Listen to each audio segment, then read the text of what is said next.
Good evening, Irish fans, and welcome to another edition of the Irish Fan Podcast. How are you? My name is Danny. Welcome so much to the show. Thank you so much for joining me. Thank you so much for listening. I'm really excited right now because I'm going to finally be able to talk about something that I've been wanting to talk about since I had this idea of doing this podcast. And that is conference affiliation.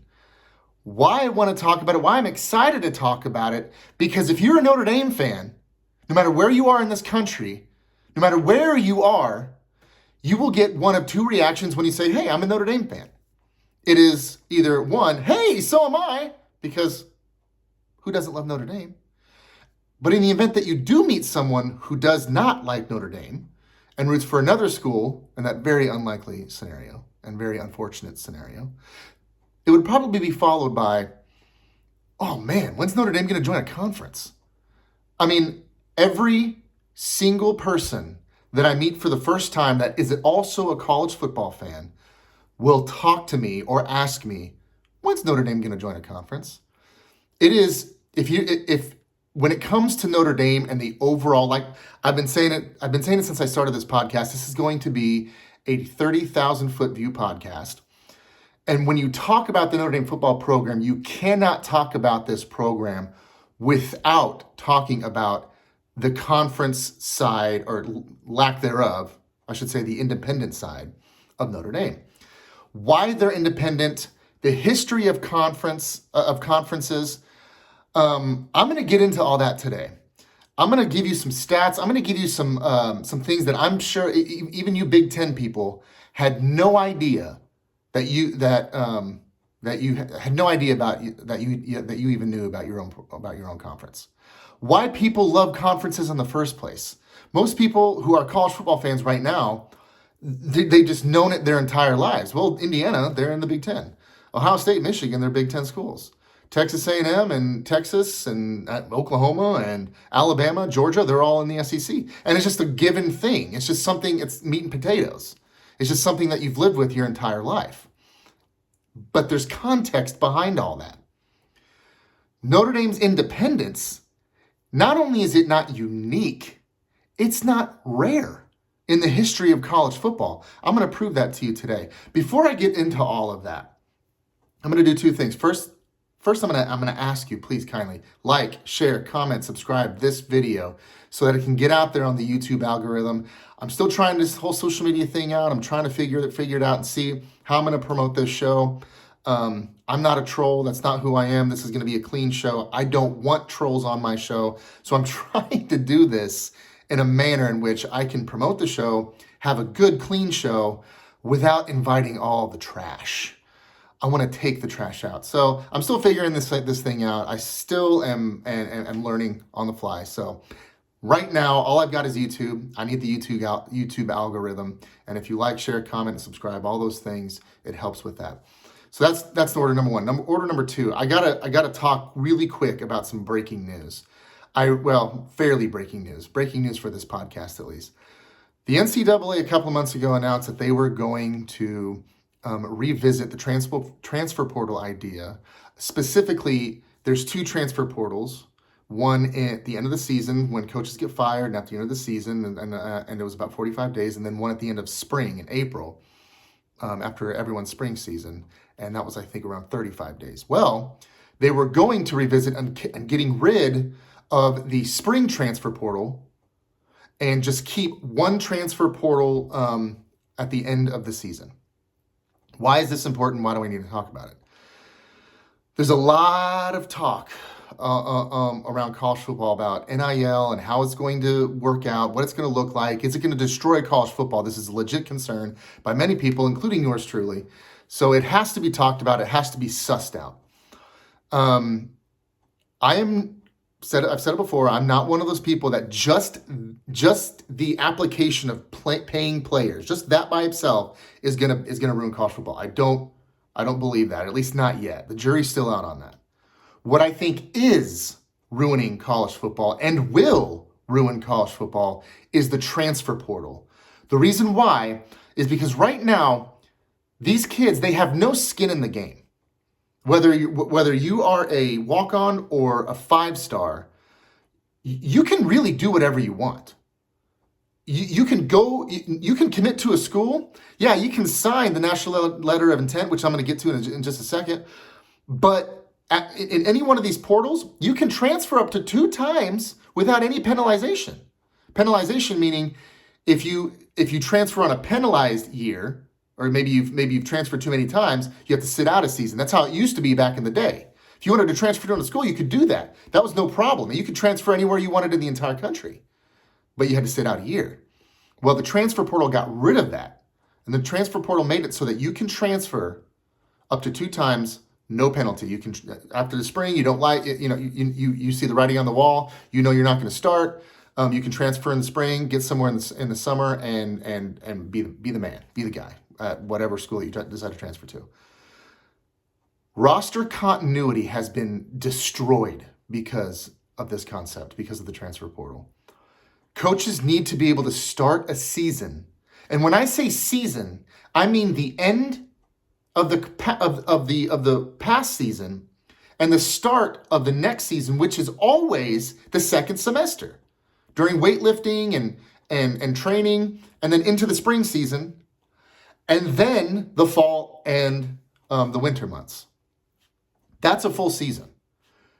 Coaches don't have that. You can have a roster full of guys in the spring that you think are going to help you out in the fall, and half of them could be gone by the end of the spring because they're not getting starting positions. That's killing college football. Well, the NCAA was going to nix that spring session, and they decided not to. They're keeping it. All they're doing is shortening the days, which does nothing. It does nothing. They're keeping the winter one. They're shortening it from, I think it was 45 to 35, and they're doing the spring, which I think they're shortening from 35 to 20. So it's a whole mess. It's a whole nother podcast. I'm not going to waste too much time on it. I just wanted to break that and let you know that it's on this guy's mind. I'm thinking about it. I'm probably going to do a whole podcast just on that subject alone. But that's breaking. It's not good. It's not good for Notre Dame. It's not good for programs that don't have the kind of recruiting prowess of the elites. And we've talked many times on this podcast. We are not there yet. We're not there yet. We don't have that yet. Maybe we will. I don't know. But we're not there. So that's that. Also, the national letter of intent is gone. There's no more.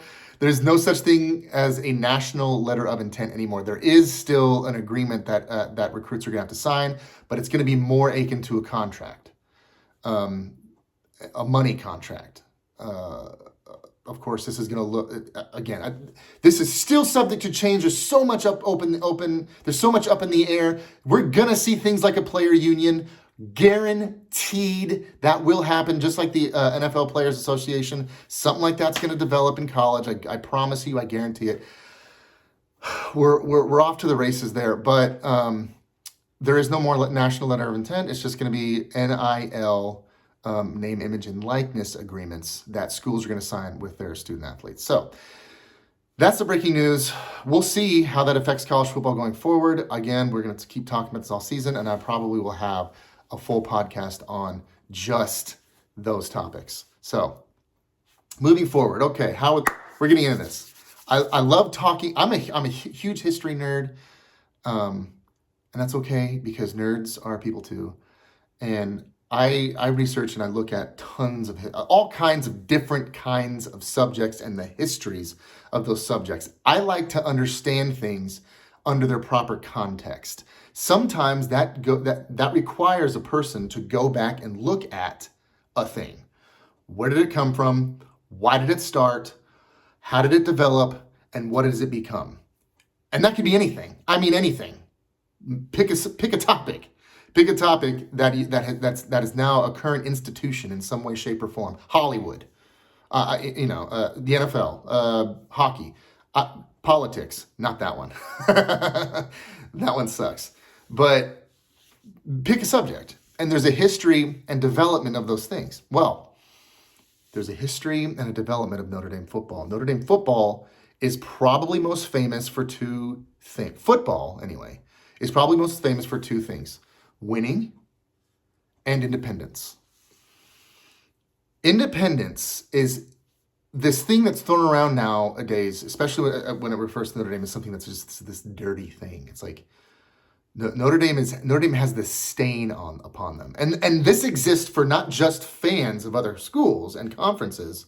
This exists in the national media. People within the national media desperately want Notre Dame to join a stupid conference, and they don't understand why we don't. And whenever they give these arguments, that's always without the proper context of what a conference is, why we're not in one, and why we're not looking to be in one right now. Now I'm gonna do this in three different ways. First, I'm gonna give you a brief history of conferences. Brief. I'm gonna talk about two specifically, just because they're the two most relevant. Give you some historical tidbits about those conferences.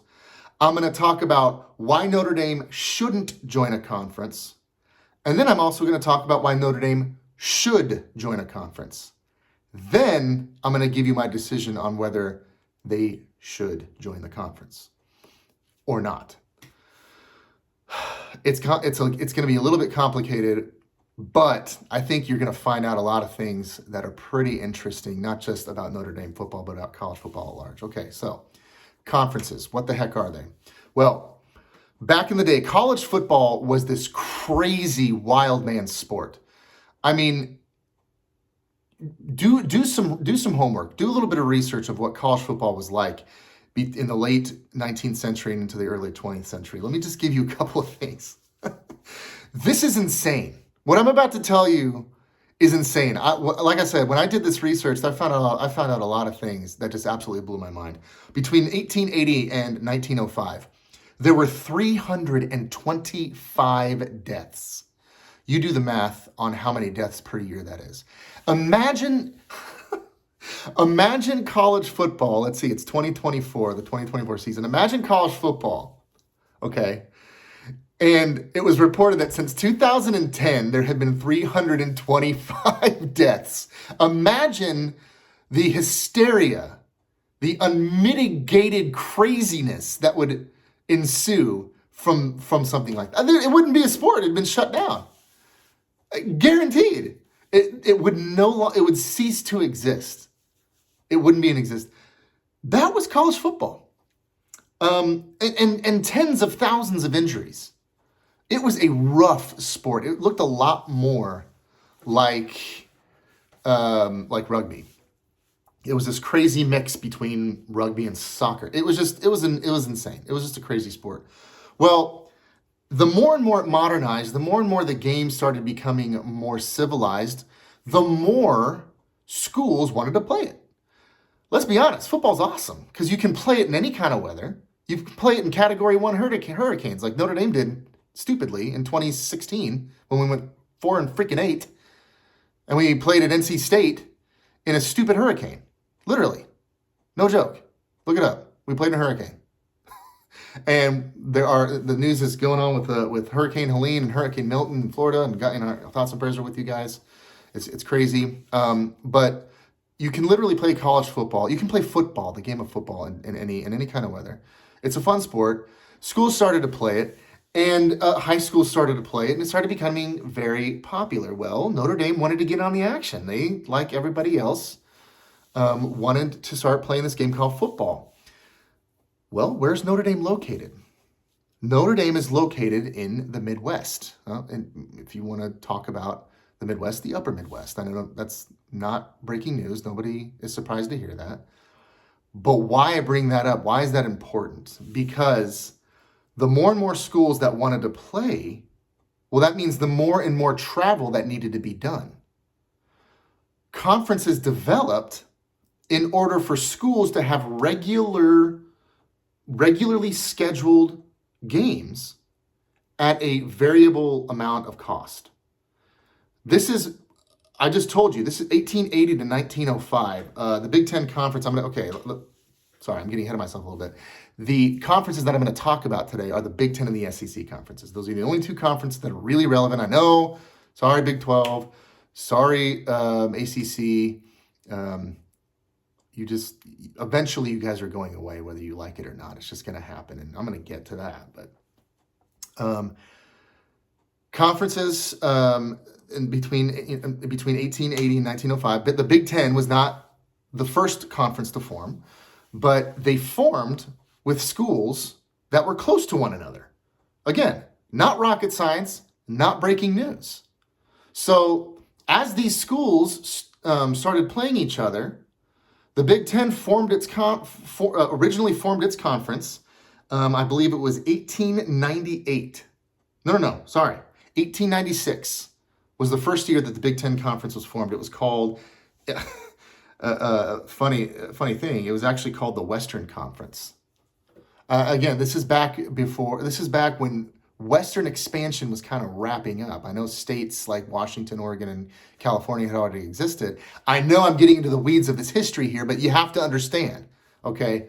But that they don't. St. Louis is technically the Midwest, but they call that the gateway to the West. Why? Because it used to be the frontier of the West. So the Big Ten was formed all the way back when it was called the Western Conference. And those original teams, you're going to recognize some of them: Illinois, Michigan, Wisconsin, Minnesota, Chicago. Indiana Jones went there. Purdue, and Northwestern. Now, this is really, really important. Okay, these schools were established. They were not just established in in athletic prowess, but they were most notoriably they were established academic institutions.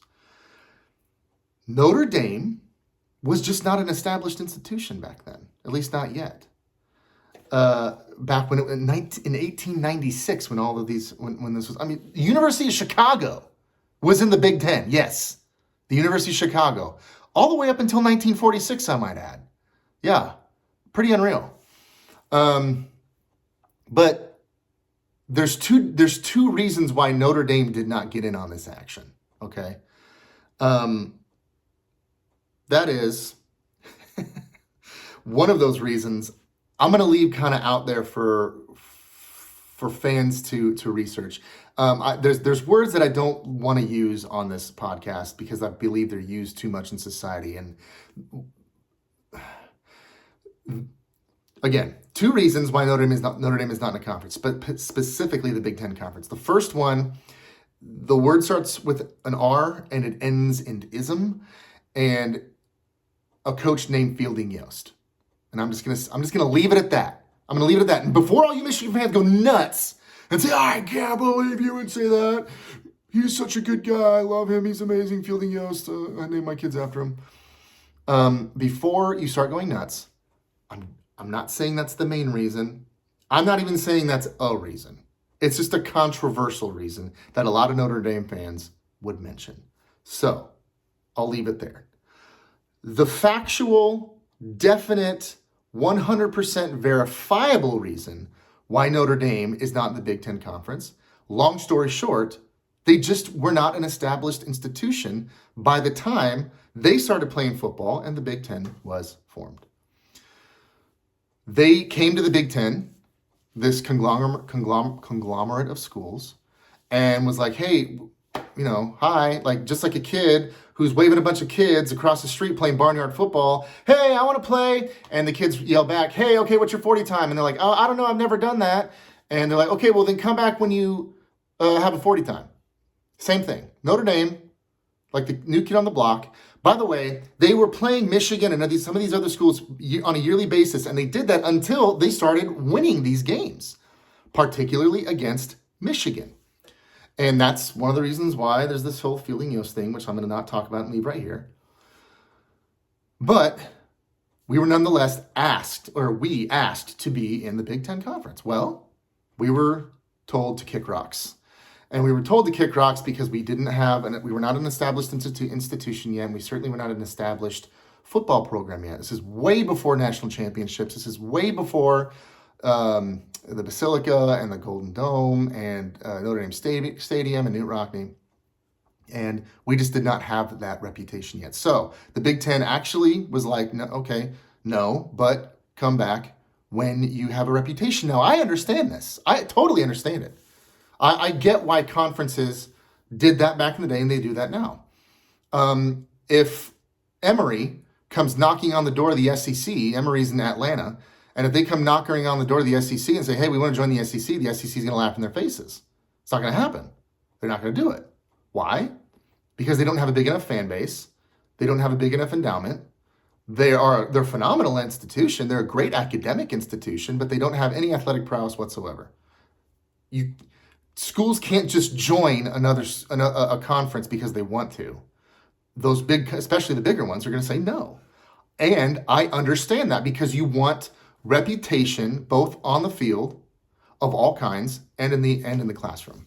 So Notre Dame was told, no, go get a reputation. Well, that's where all the fun comes in. Before I get to the fun, let me give you little tidbits about the Big Ten. I just gave you the original members, University of Chicago being one of them in 1896. Well, in 1899, Iowa and Indiana joined.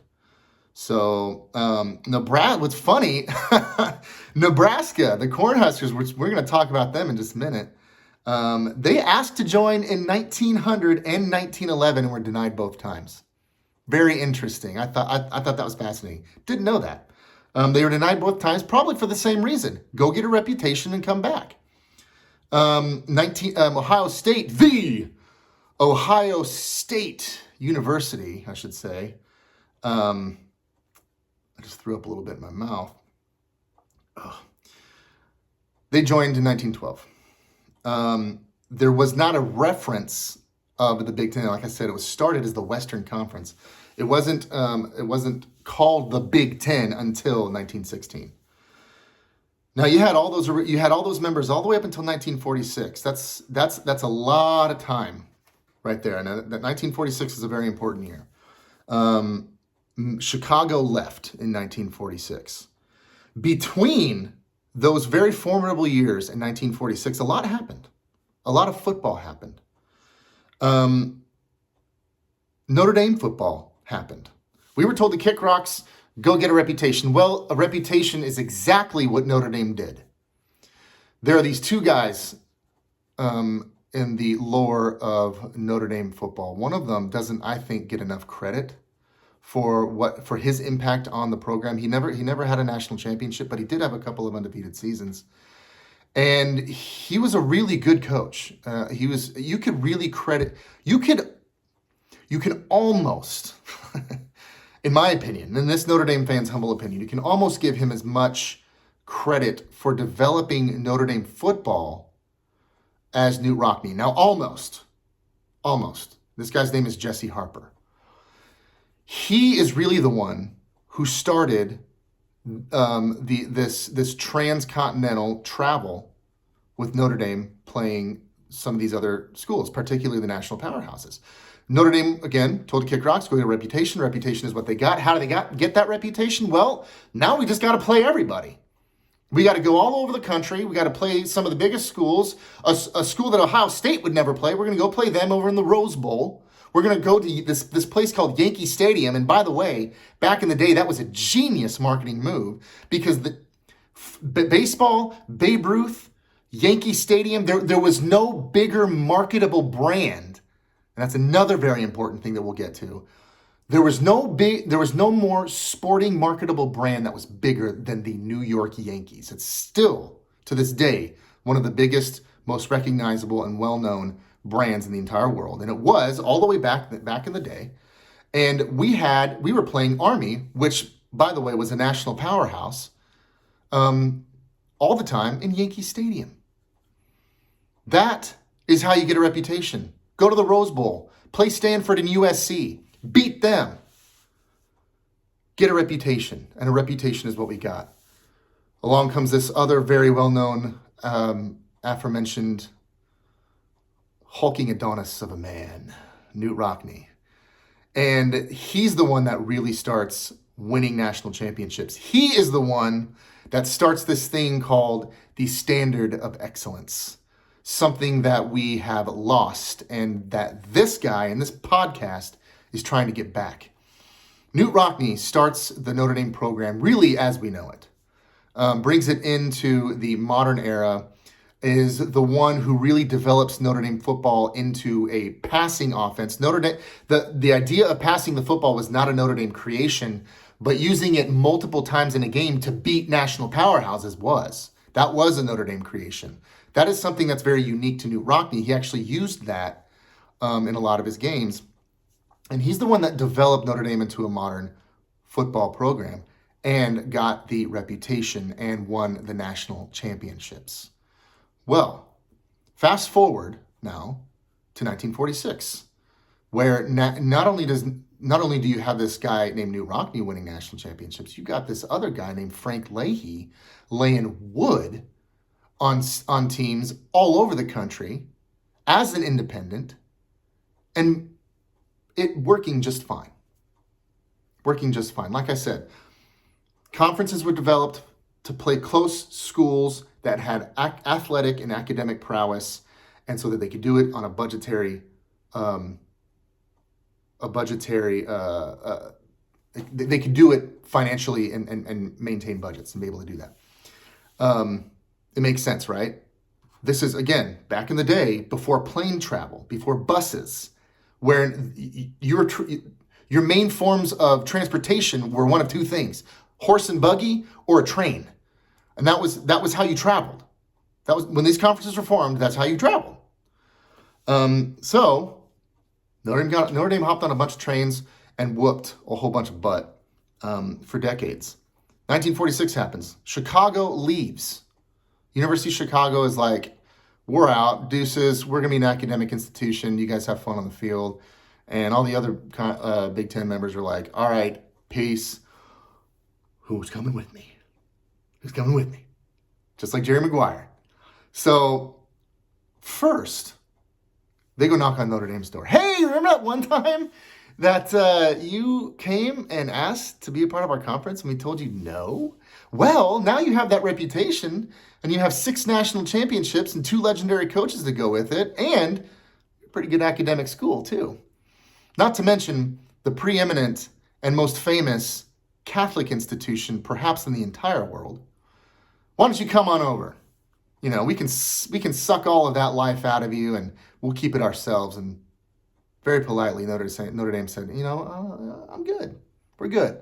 We're doing this. You guys told us to kick rocks and get a reputation. Well, a reputation we got, and we no longer need to be in a conference because we are now used to and budgeted for cross-country, cross-continent travel. And we're doing just fine. So no, thank you. This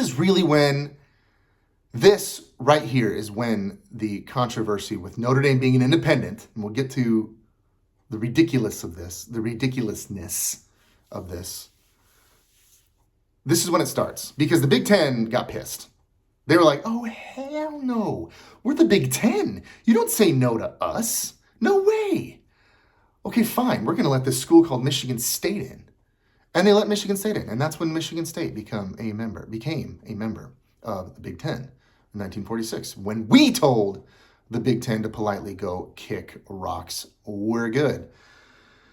That initially, between the 1936 season, which was the first season of the AP poll era, which really kicks off what we know of college football now, 1946, which is the formulation of this thing called the Big Ten and the teams that were in it all the way up until 1990. That is a crash course history of Notre Dame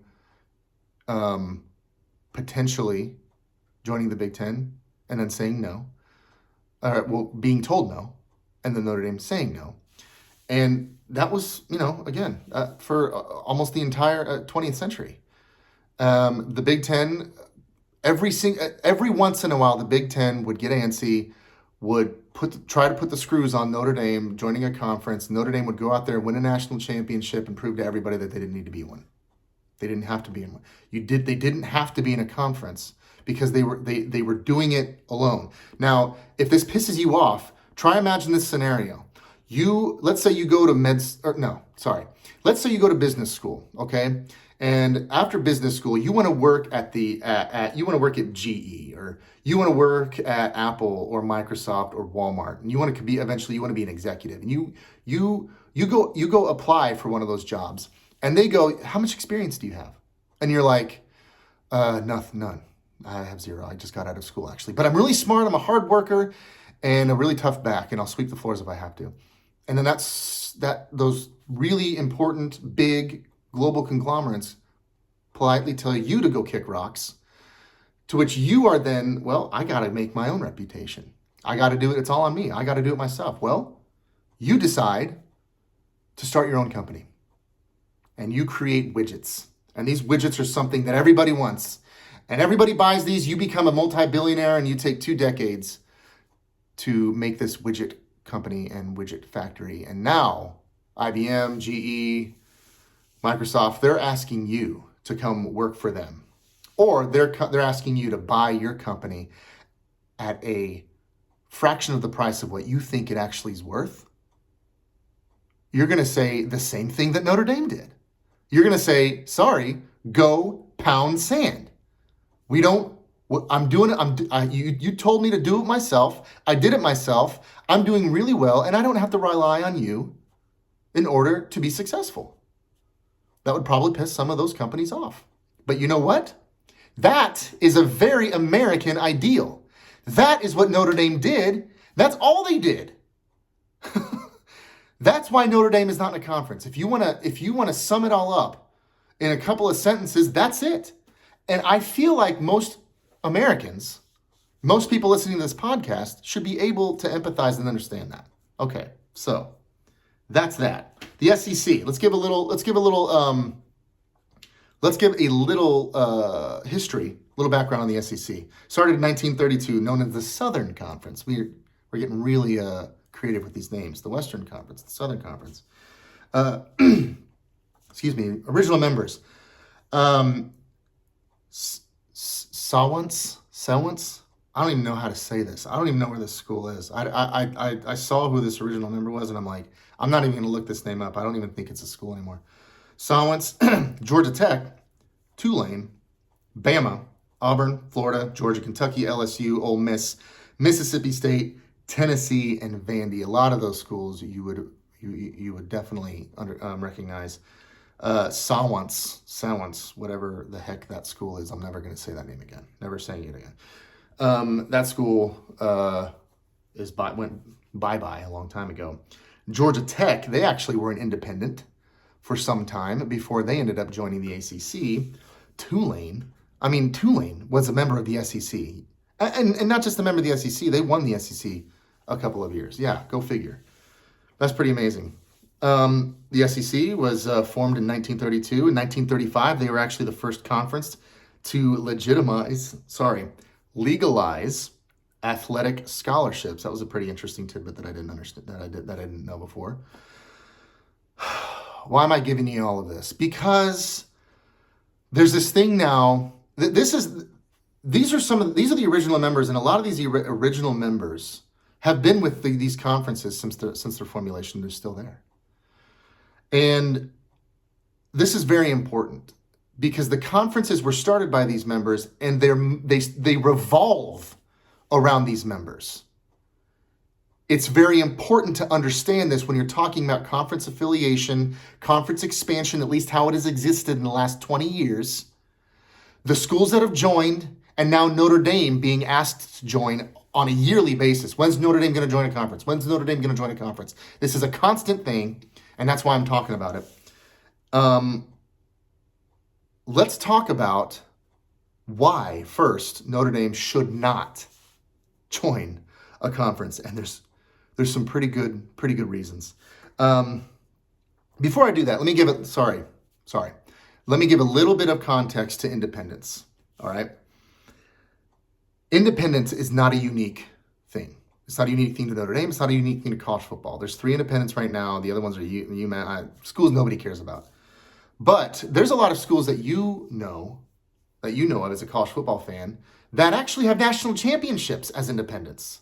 One of them is now a member of the Big Ten, Penn State. They had a guy named Joe Paterno who won 2 national titles as an independent before they joined the Big Ten. They won national championships and were doing it on their own before they joined the Big Ten. Miami, the University of Miami. They have 3 national championships as independents, before they ended up joining.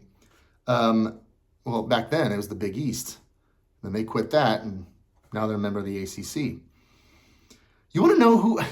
I found this stat as I was looking this up. This is crazy. This blows my mind. Who has the most claimed national championships?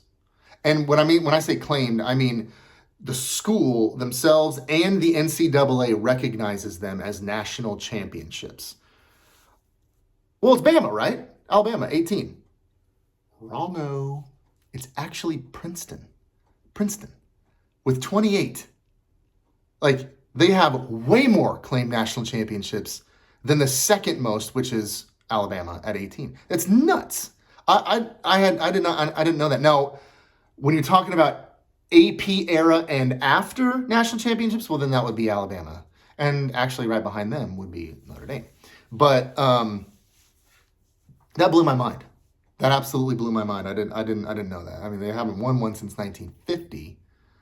But that's pretty interesting when you consider that the last time Texas A&M won a national championship was 1939. Let that sink in for a second.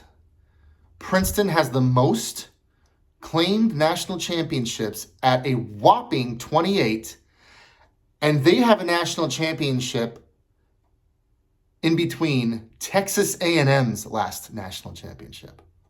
Yeah. How do you like them apples, A&M fans? Over in Aggie Land, College Station. Wow, that's nuts. Army, another school.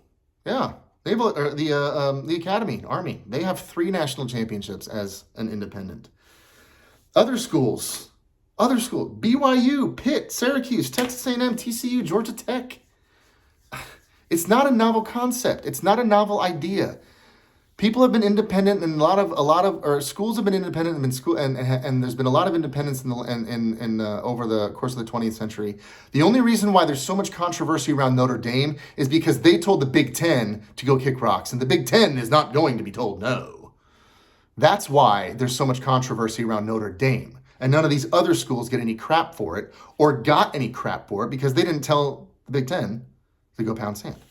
So that's a little bit of contextual history. Hopefully that makes Notre Dame not being in a conference a little bit more sense. Now, if you don't care, click off right now, because you're just a troll and you're listening to this podcast because you hate Notre Dame. If you love Notre Dame, hopefully I gave you some ammunition for yourself against people who come at you with why Notre Dame isn't a stupid conference, okay?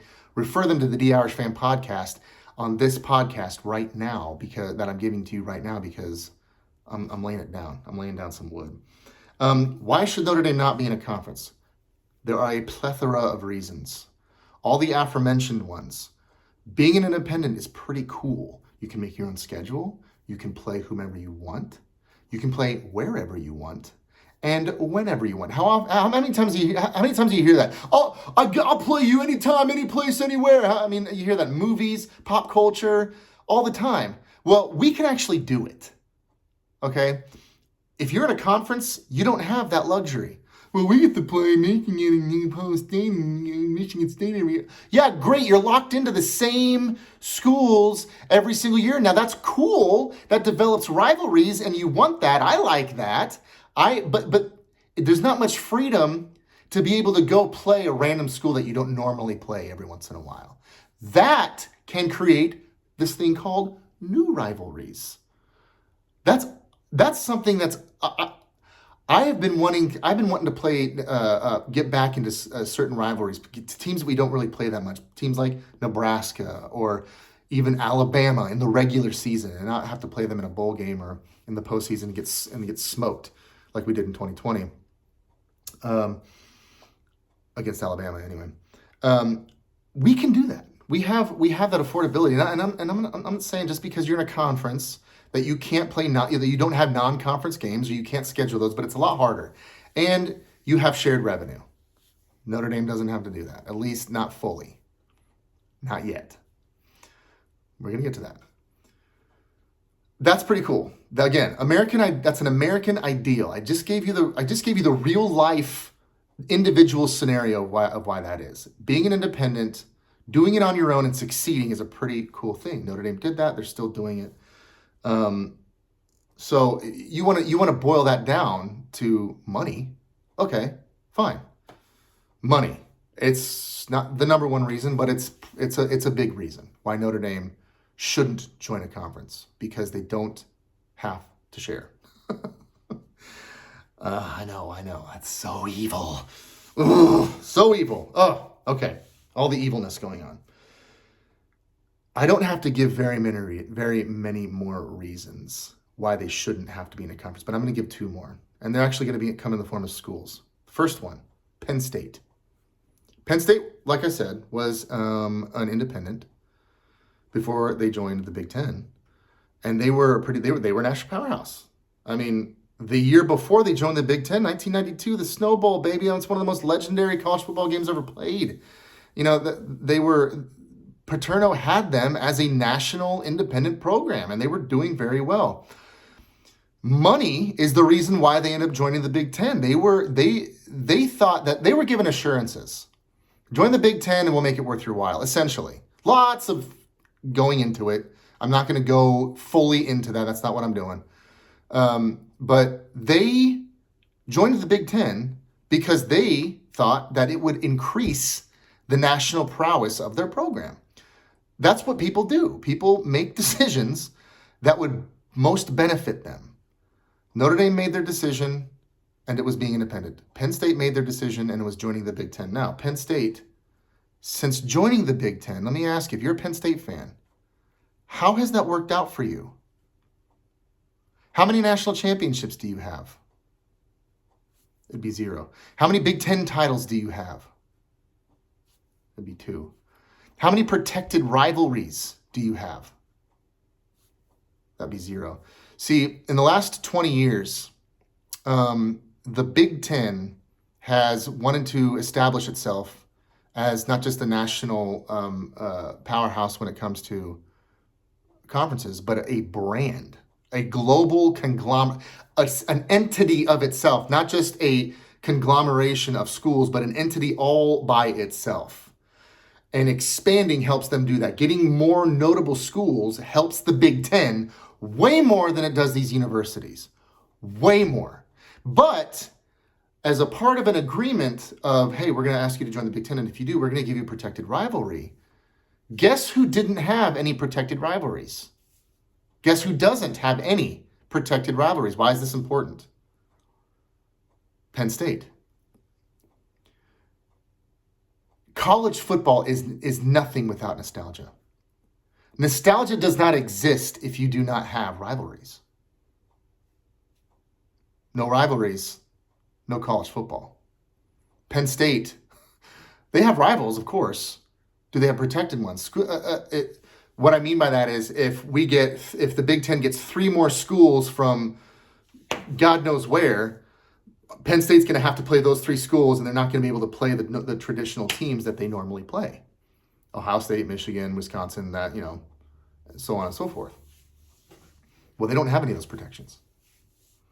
Big Ten was like, yeah, sorry, you're not an original member. We're going to give those protections to original members.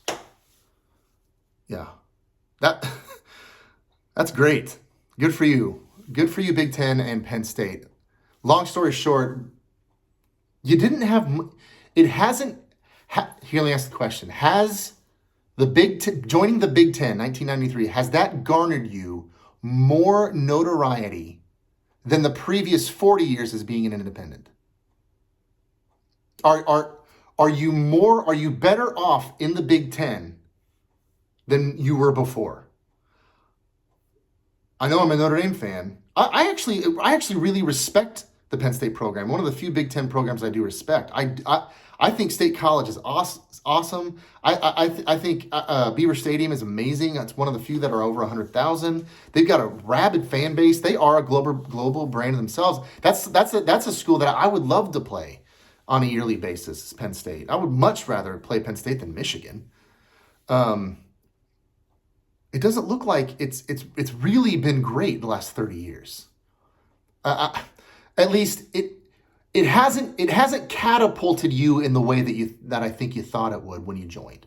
And there's not very many people that can attest to this because most of you are in your 50s, 60s, and 70s. And I highly doubt you're listening to the podcast. But if you are, please ask yourself this question: how has it done? How has it worked out? How has it benefited the program? How has it benefited the school? Maybe you can make an argument with facilities. Maybe you can make an argument for in the event that you do win the Big Ten every so often. That's the equivalent to winning a national title back in the 60s, 70s, or 80s. I mean, it's not, but is that how you justify it? I don't know. Penn State, number one. You joined 30 years ago, and you still don't have a protected rivalry. The Big Ten does not treat newcomers well. The next one. This one. I'm laughing, but it's actually really sad. Nebraska. Nebraska. I mean, I'm old enough to remember that mid-90s Nebraska run. If we didn't have this very, very recent and relevant Bama dynasty for the last 15 years that was under Nick Saban, if we didn't have that, if you were to ask any college football fan, again, without that, ask any college football fan, what is the preeminent college football dynasty ever? Most of them, I think, no matter who they root for, would say that mid-90s Nebraska dynasty. They were amazing. I mean, there was a 5-year run where I think they lost 3 games. Imagine your school only losing 3 games in 5 years, not named Alabama. 3 national championships. I mean, they were back-to-back national title. There's an argument made, and they almost won back-to-back national championships, going back to the 93 season all the way to that 97 season. They were amazing. They were the preeminent powerhouse of college football going into the 2000s. When you had that Eric Crouch team, and he won the Heisman Trophy, and they were the number one ranked team in the nation that year, and they actually played at Notre Dame. Notre Dame took him down to the wire and had to take a last-second touchdown by Eric Crouch to win that game. I remember that game. I watched that game. I just remember that program. They were amazing. And then they joined the Big Ten. If the last 14 seasons can happen to Nebraska after joining the Big Ten, why couldn't it happen to Notre Dame? That terrifies me. What do I mean? We'll take this is the 14th season right now that Nebraska has been in the Big Ten. Let's go back the previous 15 that they were not in the Big Ten, okay? Let's go all the way back then. We're gonna try and equate this and put it side by side. Just like we did with Penn State, we did this, we just looked at the 30 years that they've been in, the previous 30. They had national championships those previous 30, and they've got none now. Nebraska, same thing. In those previous 15 years, they had 1 national championship, 1 conference championship, and 7 division titles. They were 138-55. It's a lot of wins. It's pretty good. Better than Notre Dame. Since joining the Big Ten, Nebraska fans, cover your ears. This is the 14th season. They are 85-80. 0 national championships, 0 conference championships, 1 division title since joining the Big Ten. Oh, by the way, they don't have any protected rivalries either. Notre Dame, why aren't you in a conference? You joined the Big Ten.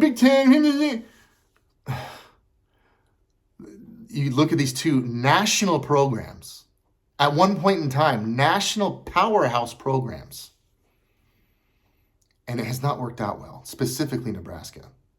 I mean, those are some horrible numbers. I mean, I didn't even look up at how many coaches they've had since then. About 7, 8. They're on their, I think maybe 8. I think they're on their 8th coach since Frank Solich. I mean, again, all of this notwithstanding, I'm not talking trash. I'm not even being a troll. As a matter of fact, you can compare Notre Dame right up with these programs. Maybe not Nebraska. We're not that bad, but Penn State. You could ask Notre. You could point the finger back at Notre Dame, and say, hey, how's it been independent? Been working out for you for the last 30 years? Well, that's a good segue. Let's get into why Notre Dame should join a conference. Well, if not being in a conference, one of the main motivations would be money. I think join a conference, one of the main motivations would be money. I know it sounds contradictory, but it's not. And the reason why is because how conferences are set up now, and especially now that there's revenue sharing, it is completely different than what it was 15 years ago. Certainly different than what it was 50 years ago. And we're not even on the same planet of how different it is when the last time this was a real contention in the 1940s. Just fresh off of World War II, and our grandpas were in college. It's totally different now. And there's this gigantic pie called college football, and this pie is a money pie.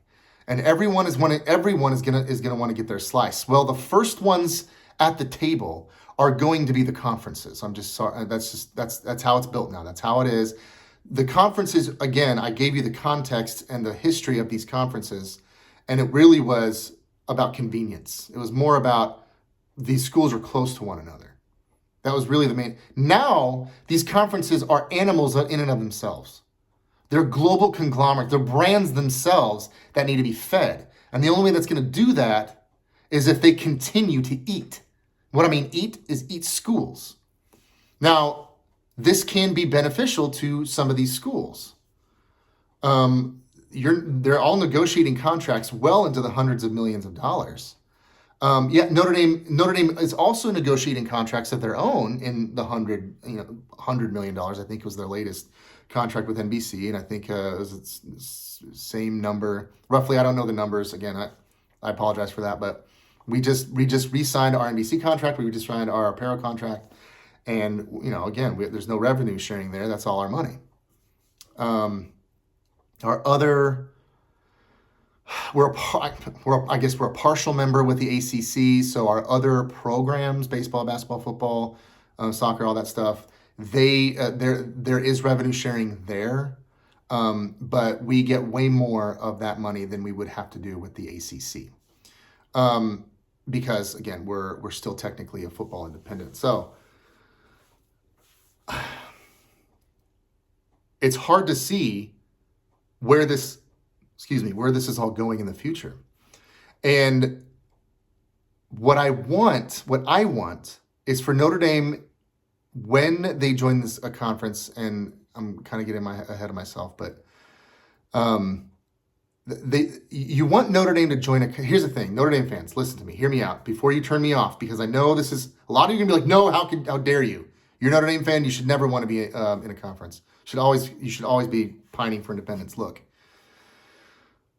this is a different world, and the game that we love is changing, and NIL has brought with it a vast amount of money and eyeballs, I might add.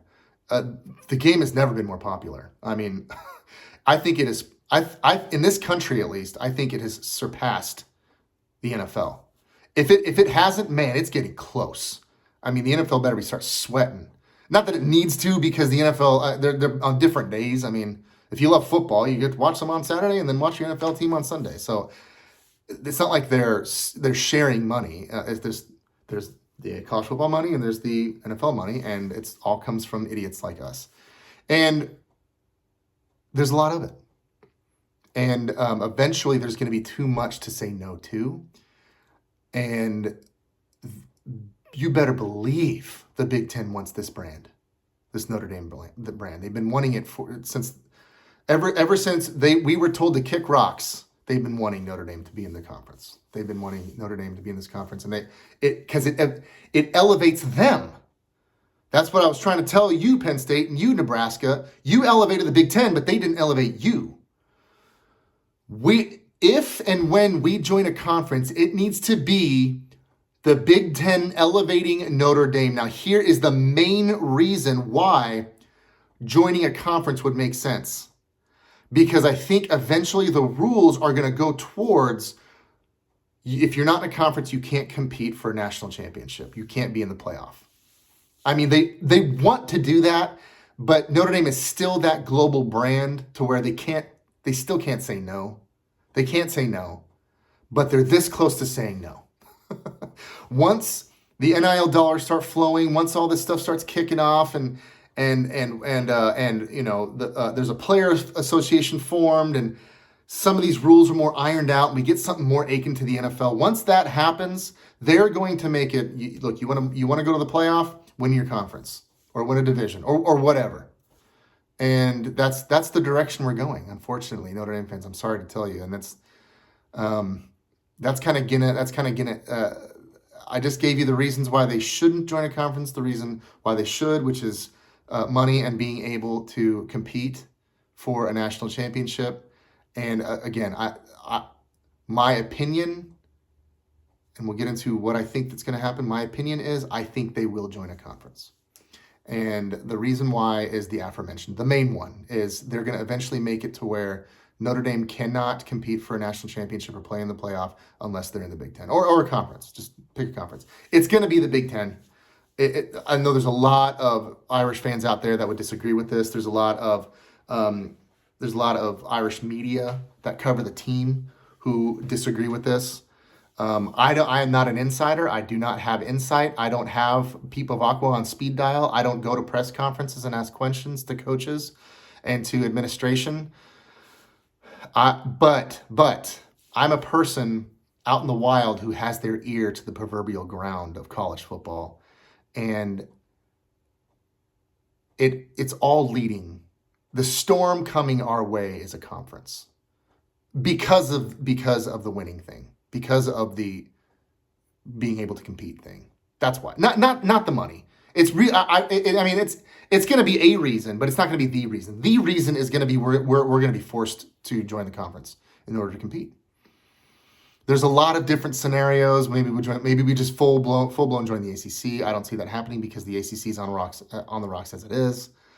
We're going to join the Big 12? No, that's not happening. The Pac-12? Yeah. No. The SEC? I'll tell you what. I'd want to hear it first. What I think is going to happen, and this is what I think is going to happen eventually. I don't know how long it's going to take, but I think we're going to have two super conferences. We're going to have the Big Ten and the SEC, and then they're going to have their subdivisions. They'll have, and those subdivisions will look something like what these original conferences looked like. The Big Ten's already basically got that. They've got 4 Western teams: Oregon,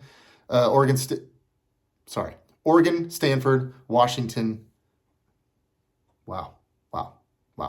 No, Oregon, UCLA, USC, and Washington. So they've got 4 Western teams already. I mean, if you want to throw Nebraska into that Western side, you could do that. But I'm kind of getting in my head of myself. That's a whole other podcast.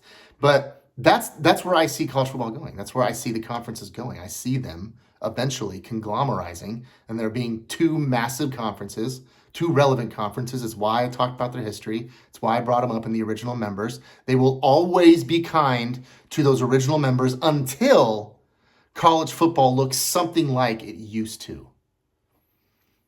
30, 40, 50 years ago, when these 2 conferences are more or less just, no different than the NFC and the AFC. Again, the NFL went through all of this. The NFL went through all of this, not nearly as many teams, but very, very similar history of what college football is now experiencing.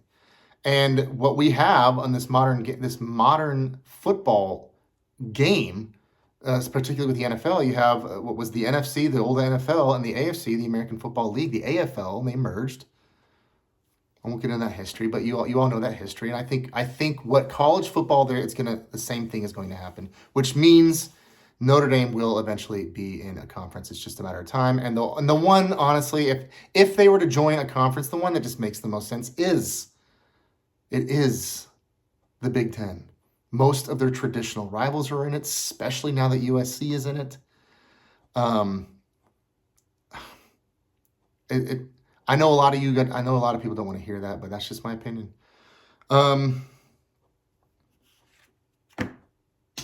That's it. That's my podcast. That I've been wanting to give that podcast for a long time. Hope I didn't disappoint, but if I did, cut me some slack because it's not what I want to happen. I don't want that to happen. As a matter of fact, you know what would help Notre Dame not have to be in a conference? Winning. Win on the field, win one more national championship.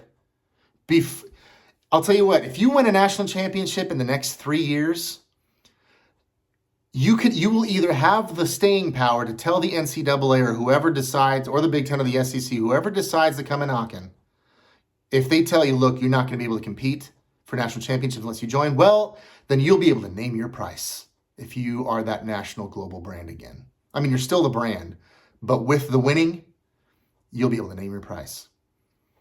Or if they don't make you and force you to join, well, you did it all by yourself, just like you've been doing it for the last 127 seasons. Irish fans, I love you. Notre Dame, I love you. Love the Notre Dame. I hope this all makes sense, and I hope one day we can continue the standard of excellence called winning on the field. Before I wrap it up, let me just tell you, thank you for listening. If you've been listening for this long, one more time, like, share, comment, subscribe. That helps me out. Notre Dame's got Stanford this weekend. Go Irish. Beat Cardinal. This is the D Irish Fan Podcast. Now I'm done.